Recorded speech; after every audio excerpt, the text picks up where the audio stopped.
আসসালামু আলাইকুম রহমতুল্লাহ। মুস্তফা কামাল, সৌদি আরব তাইফ আল খুরমা থেকে।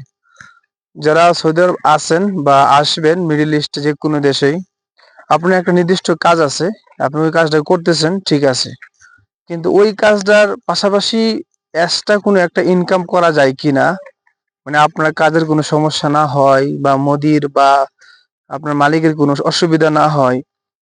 প্রথম কাজটা ঠিক রেখে বাকি সময়টা এক্সট্রা কোনো একটা ইনকামের পথ বার করা যায় কিনা, ওই একটা চিন্তা ফিকির করা প্রয়োজন। ভাই, আপনি একটা ইনকাম দিয়া আপনি 10টা আপনি খরচের রাস্তা আপনি কখনো মানে কভার করা সম্ভব না। এজন্য মানে আপনার পাশাপাশি যে ইনকাম আছে এটার পাশাপাশি আর একটা পার্ট টাইম কাজ বা ছোটখাটো একটা ব্যবসা করতে পারেন। কি ব্যবসা করবেন আমি আপনাদেরকে বলি। আপনারা দেখবেন অনেকেই হয়তো মানে দেখছেন বা দেখবেন, সৌদি আরব বিভিন্ন মসজিদে জুম্মার দিন অনেক বাঙালি মেসওয়াক বিক্রি করে। আপনি বিলিভ করেন, আপনি যদি ওই ব্যবসা যখন ভিতরে না যাইবেন, ওই ব্যবসা করে অনেকে আছে মাসে অত টাকা রুজি করতে পারে না ওই যে ব্যক্তি মিসওয়াক বিক্রি করে যত টাকা রুজি করে।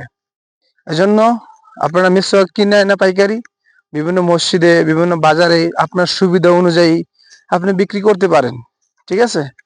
এটার থেকে আপনি এক্সট্রা একটা মানে টাকা আসবো। তারপরে আপনি শুক্রবারে বিভিন্ন মসজিদে সামনে আপনি বিভিন্ন ধরনের সবজির ব্যবসা করতে পারেন, অথবা যেটা আপনার জন্য সহজ হয় এটা করতে পারেন। যেমন মোবাইলের সামান বিক্রি করতে পারেন, পাইকারি কিনে আনে তারপরে বিক্রি করতে পারেন। ওইগুলা নিয়ে আপনি একটু চিন্তা ফিকির করা যে এক্সট্রা একটা টাকা রুজির পথ বার করা। আর আপনি যদি এক্সট্রা টাকা রুজির পথ না বার করতে পারেন, তাহলে আপনি মানে দ্রুত ওই এক স্যালারি দিয়ে আপনি এত কিছু করা সম্ভব হইতো না। এই জন্য এক্সট্রা একটা ইনকামের পথ বার করার চেষ্টা করেন।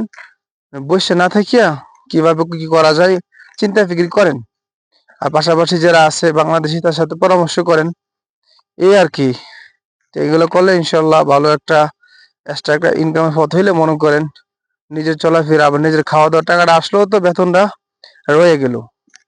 আর একটা জিনিস করবেন যে সব টাকা দেশে পাঠিয়ে দিবেন না, কিছু টাকা নিজের মানি ব্যাগে রাখবেন।